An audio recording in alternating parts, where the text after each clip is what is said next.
கிறிஸ்துவுக்குள் பிரியமானவர்களே, இப்பொழுதும் கூட ஒரு வேத வசனத்தை நான் உங்களுக்காக வாசிக்கிறேன். யாக்கோபு 1 26 வசனம்.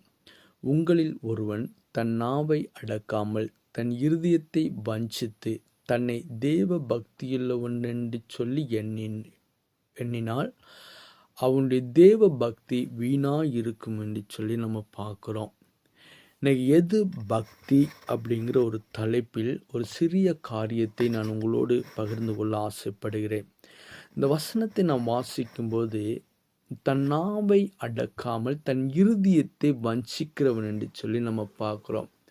நாவை குறித்து நாம் பார்க்கும்போது தெளிவான சில காரியங்களை பார்க்க முடியும். நாவு நமக்கு எவையெல்லாம் செய்யும், நாவினால் நமக்கு உண்டாகிற நன்மை தீமை என்ன, இதெல்லாமே நாம் வேதத்தில் வாசிக்க முடிகிறது. ஆனால் இந்த வேத பகுதியை நாம் வாசிக்கும் போதே உங்கள் நாவை அடக்காமல், ஏன்னா இன்னைக்கு ஆலயத்துக்கு போகிற அநேக ஜனங்களை நாம் பார்க்கிறோம். ஆலயத்துக்குள்ளே போகும்போது பரிசுத்தமாகவும் பக்தியாகவும் போகிறதான ஜனம். ஆனால் ஆலயத்தை விட்டு வெளியே வந்த பிற்பாடு அவர்களுடைய நாவை அடக்காமல், அதாவது அந்த நாவை அடக்காதபடிக்கு அவர்கள் என்ன செய்கிறார்கள், தன் மனம் விரும்புகிற காரியங்களை அவர்கள் பேசுகிறார்கள். தேவ பக்திக்கு உண்டானவைகள் அல்ல, அந்த பக்தியை அவமாக்குற வார்த்தைகளை பேசி என்ன செய்கிறாங்க, அவர்கள் நிற்கிற ஒரு அனுபவத்தை நாம் பார்க்குறோம்.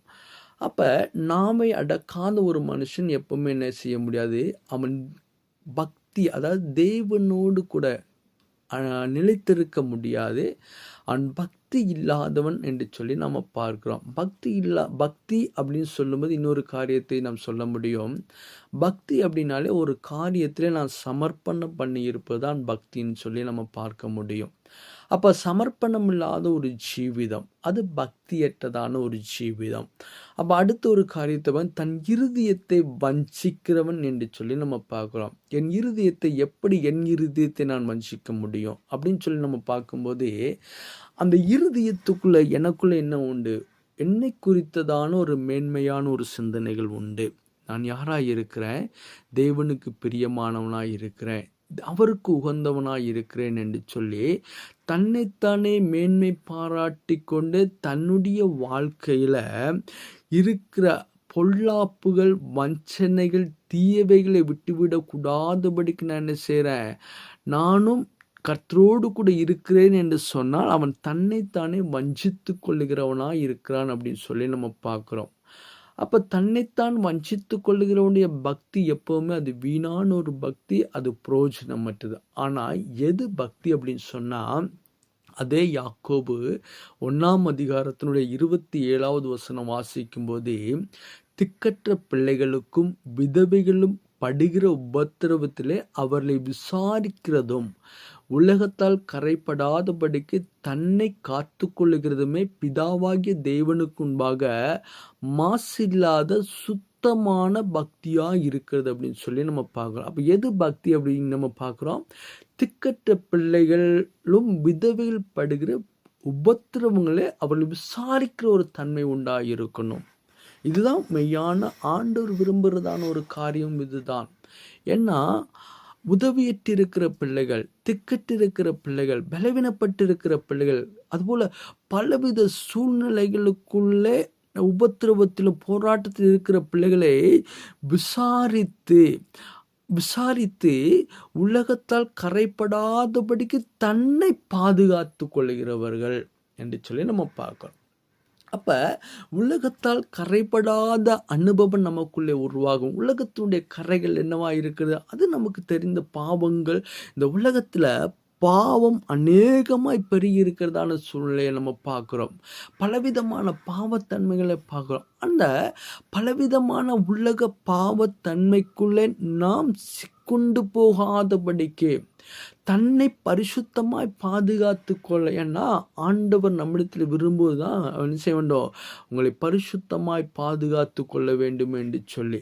அப்போ பக்தி எது, அதான் ஒரு கேள்வி. அப்போ எனக்குள்ள பக்தி உருவாகுது அப்படின்னு சொன்ன எப்படிப்பட்டவர்களாக இருப்பேன், மற்றவர்களை விசாரிப்பவர்களாக இருப்பேன், மற்றவர்கள் மேல் அன்பு செலுத்துவர்களாக இருப்பேன், மற்றவர் மேல் கரிசனை உள்ளவர்களாக இருப்பேன்.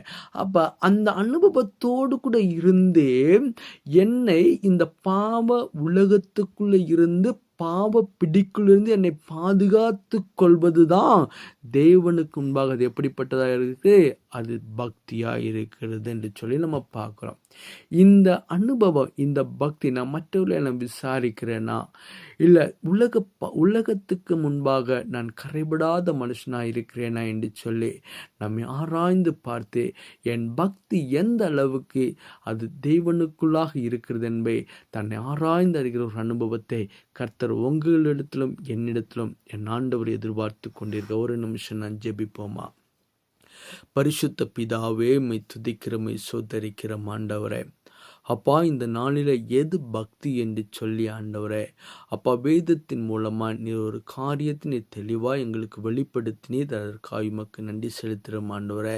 அப்பா இந்த வார்த்தைகளை கேட்கிற உம்முடைய பிள்ளைகள் ஆண்டவரே, அமேன், எங்களுடைய பக்தி அமேன் இதுவென்று சொல்லி ஆண்டவரே தன்னை ஆராய்ந்து நிதானித்து அறிந்து கொண்டு நான் கர்த்தருடைய பார்வையில் கர்த்தருடைய சமூகத்தில் பக்தியுள்ளவர்களாய் சமர்ப்பணத்தோடு இருக்கிறேனா என்று சொல்கிற அமேன் ஆண்டவரே, அந்த தெளிந்த சிந்தனை உம்முடைய பிள்ளைகளுக்கு நீங்கள் தரும்படியாக செபிக்கிறேன் ஆண்டவரே. உம்முடைய பிள்ளைகளை ஆசீர்வதிங்க ஏசப்பா. அந்த நாளில் உம்முடைய பிள்ளைகளுடைய யாத்திரைகளோடு உம்முடைய கிருபை கூட இருக்கட்டும், வேலைக்கு போகிற இடங்கள் உம்முடைய பாதுகாவல் இருக்கட்டும், படிக்கிற பிள்ளைகளுக்கு ஞானத்தை கொடுங்க, போக்கில் உம்முடைய கிருபை கூட இருக்கும்படியாக செபிக்கிற ஒவ்வொரு பிள்ளைகளுடைய வாழ்க்கையிலும் நன்மையான ஈவுகளை என் ஆண்டவர் நீங்கள் வெளிப்படுத்தி கொடுங்க ஆண்டவரே. அவர் உமக்கு முன்பாக பக்தியுள்ள ஜீவிதம் வாழ என் ஆண்டவர் நீங்கள் உதவி செய்யும்படியாக செபிக்கும். விசேஷமாக எசப்பா பிள்ளைகள் இருப்பார்கள் என்று சொன்னால் உம்முடைய பலத்தினால் உம்முடைய பிள்ளைகளை இடைக்கட்டி நீர் பாதுகாத்து கொள்ளும்படியாக செபிக்கிறோம்.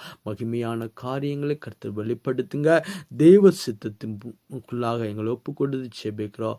ஆவி ஆத்மா சரித்தை ஒப்பு கொடுக்கிறோம்.